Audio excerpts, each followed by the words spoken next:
Год народной солидарности завершает два громких события. Сегодня на базе ИПАК открылась новая автогазозаправочная станция и состоялась торжественная презентация детских автобусов.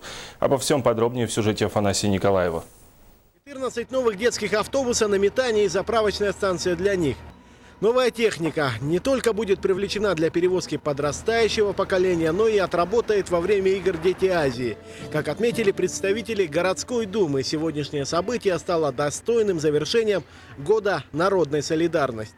Сегодня главная задача года народной солидарности – вовлечь большее количество наших жителей именно в процесс управления нашим муниципальным образованием. И то, что сегодня очень много инициатив, предложений, заявок и очень много направлений, это прежде всего народный бюджет, это вы знаете о том, что всем миром и предприятия, и жители. Что касается новой автозаправочной станции, то она будет обслуживать практически весь столичный муниципальный автопарк. Новейшее аргентинское оборудование позволит быстро и качественно обеспечить топливом автобусы и спецтехнику.